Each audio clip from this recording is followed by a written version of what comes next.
Look at his face, you're baking. All right, so leash walking, I kind of wanted to break this one down much more. Again, we want to be really specific with how we're using the leash. We want to take into consideration that it's a prong collar, so we are not going to need nearly as much leash pressure to communicate. So we're not yanking them around or anything like that. We want to use just enough tension, so in those taps, that gets our message across. There should be no tension in the leash when they're doing the thing that we're looking for. Specific, especially for Mr. Sly, he gets really frustrated if there's unnecessary tension in the leash. He wants to make it go away. I think a lot of that is just because he's a puppy. He's working through like the stress of having to do things when he doesn't really want to do them. Like in the first video, he's like chewing on the leash because he wants to hang out with his brother. When he does that, I just say out and I'll kind of just tap the leash until he stops. So the command is going to be, let's go. Come here, bud.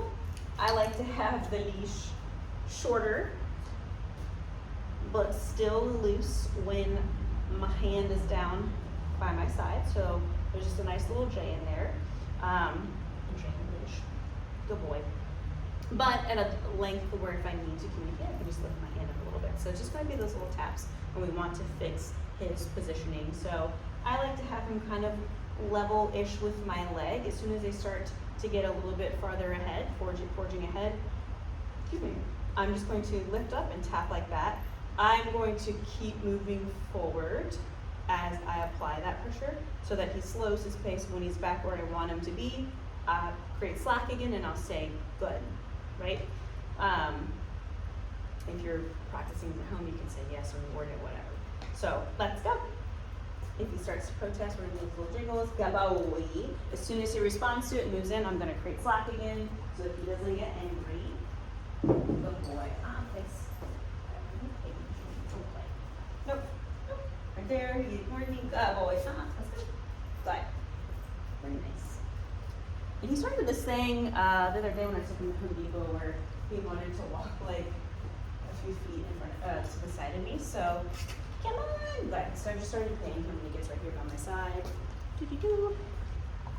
So anytime he starts to get a little distracted, like we walked past his brother, I'm just going to use that leash. Come on, let's go. Boy, light little taps until he's back where I want him to be. See if I can get where he's forging ahead. You'll see him. So tap his arm, tap when he's back there. Let's go. Come on. You can use encouragement too. Like if he's just because he keeps getting stuck by his brother, I can kind of coax him up next to my side. Good boy. If we're walking past trigger, same thing. We're just going to keep him moving.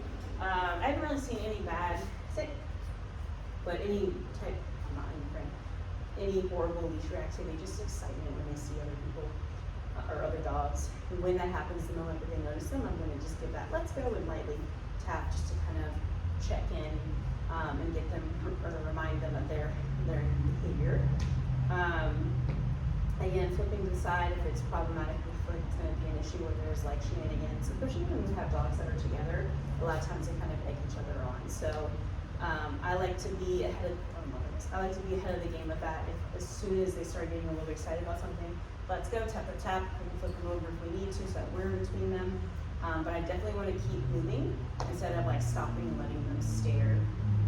I like to be in between the dog and the trigger, just so I have a little bit more of an influence.